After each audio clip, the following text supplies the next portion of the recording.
Bismillahirrahmanirrahim. Assalamualaikum warahmatullahi wabarakatuh.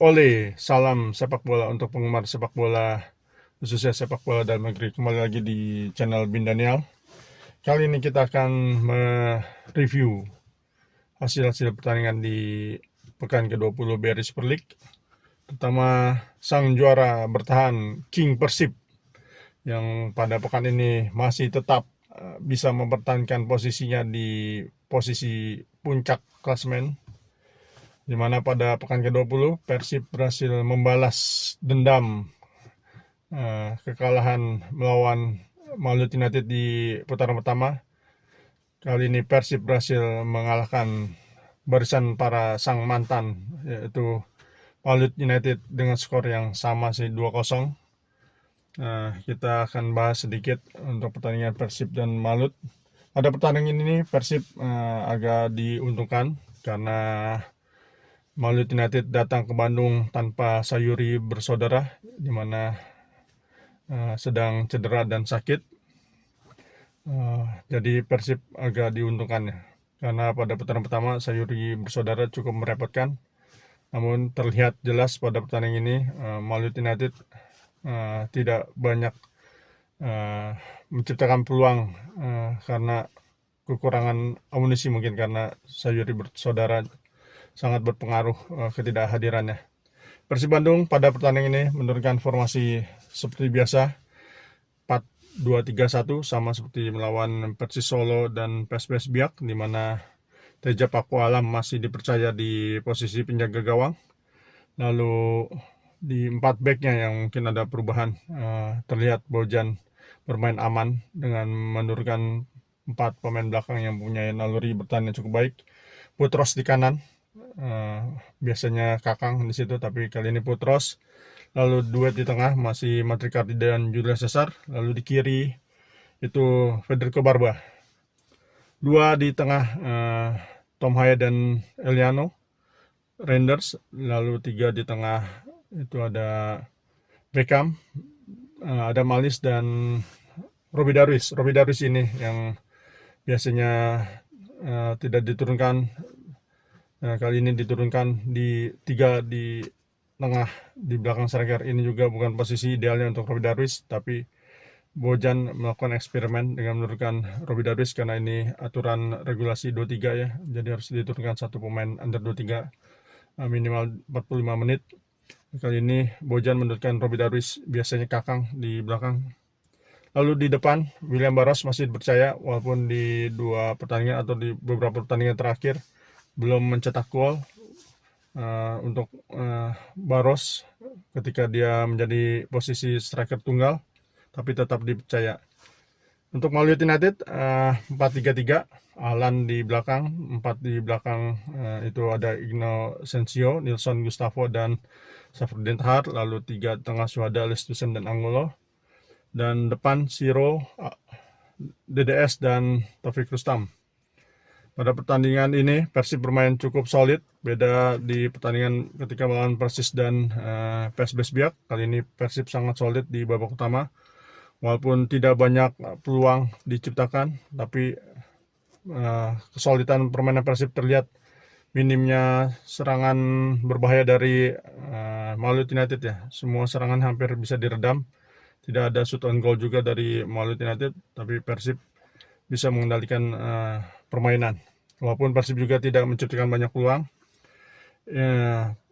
Gol pertama juga lahir karena penalti, di mana umpan crossing Beckham Putra di crossing ke Robi Darwis, tapi Robi Darwis ada sentuhan yang dilakukan oleh Safruddin Tahar ya, kalau tidak salah, yang sehingga menghasilkan penalti. Wasit sangat jeli. Ini dicek juga di VAR, cukup memakan waktu ya, karena ini juga butuh ketelitian, tapi memang kalau dilihat harus diakui itu ada sentuhan. Jadi memang penalti dieksekusi dengan baik oleh Tom Haye.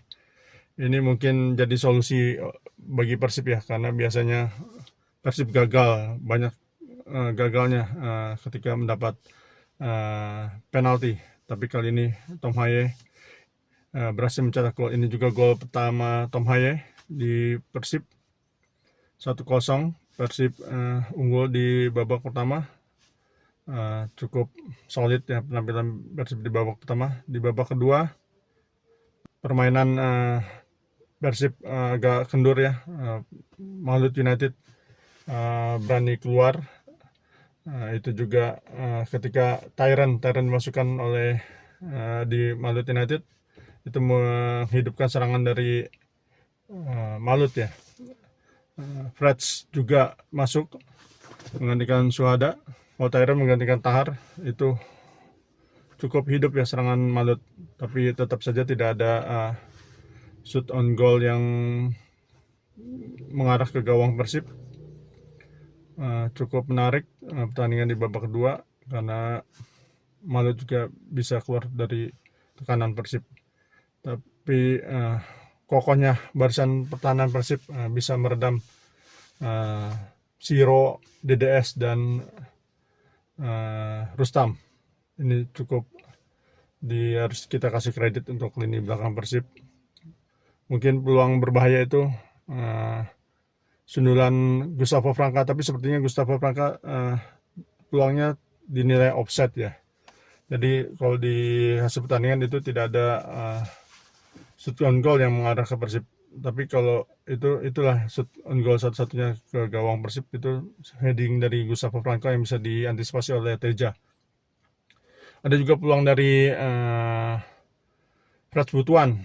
Itu peluang, tapi Freds pada posisinya kosong, tembakannya masih melebar, tidak mengarah ke gawang. Persib juga harus kehilangan Julius Caesar. Sepertinya dia mengalami cedera hamstring. Julius Caesar harus digantikan oleh Dewangga pada menit ke 57 ya. Jadi itu sangat mahal karena Persib akan bermain di Liga ACL 2 pada midweek ini, hari Kamis. Jadi mudah-mudahan tidak cukup parah ya cedera Julius Caesar, karena kompetisi yang diikuti oleh Persib sangat penting. Lalu juga Andri Jung masuk di babak kedua ini menggantikan Robby Darwish. Berginho masuk menggantikan Beckham. Ini juga pada babak kedua Berginho bermain cukup bagus. Jadi menghidupkanlah di posisi 10 dia bermain cukup bagus. Gulkecia menggantikan Adam Malis di babak kedua juga. Lalu Sadil masuk menggantikan Tom Haye yang sudah mulai kelelahan. Ini ketika Sadil masuk, dia mungkin sentuhan pertamanya Sadil ya. Dia berhasil mendapatkan umpan cukup matang dari Berginho, di mana dia bisa melewati kiper Angga Saputro, dilewati langsung ditembak ke gawang dengan dingin Sadil. Menit ke 86-87 kalau tidak salah. Jadi 2-0 Persib Bandung. Sebenarnya ada gol lagi tapi dianulir, yaitu dari Berginho yang sudah offset. Hasil 2-0 ini cukup memantapkan Persib di posisi pertama ya, WRI Super League di pekan ke-20. Di pertandingan lain Borneo masih tetap bisa menjaga asa untuk perebutan juara, karena pada pertandingan pekan ke-20 Borneo Samarinda berhasil mengalahkan tuan rumah Bayangkara 1-2.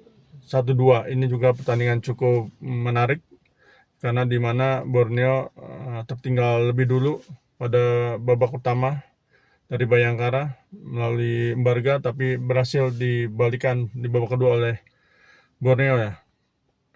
Jadi cukup baik juga Borneo, walaupun sangat sulit menang dari Bayangkara, karena Bayangkara ini putaran kedua cukup bagus ya karena mendatangkan banyak pemain baru. Jadi dengan hasil ini, kemenangan 2-1 Borneo ini berhasil menjaga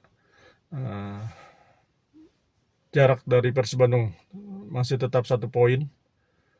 Lalu di pertandingan lain, Persik Kediri berhasil mengalahkan Dewa United 2-1. Kedatangan Ivan Jenner belum bisa merubah nasib dari Dewa United. Dewa United harus menelan kekalahan kembali di BRI Super League musim ini. Ini adalah kekalahan Dewa United ke-10. Jadi cukup banyak sekali kekalahan yang dialami oleh Dewa United pada musim ini. Lalu Persija Jepara berhasil menang 1-0 dari Madura United. Dan big match lain yaitu Bali United harus mengakui keunggulan tamunya Persebaya Surabaya. Ini juga hebat apa yang ditunjukkan Persebaya setelah pergantian pelatih Bernardo Tavares dan beberapa pemain asing baru masuk, berhasil merubah permainan Persebaya yang cukup menarik dan cukup berbahaya ya. Ini jadi harus diwaspadai oleh tim-tim kontender di atas, di papan atas, karena Persebaya sepertinya akan bangkit di putaran kedua ini.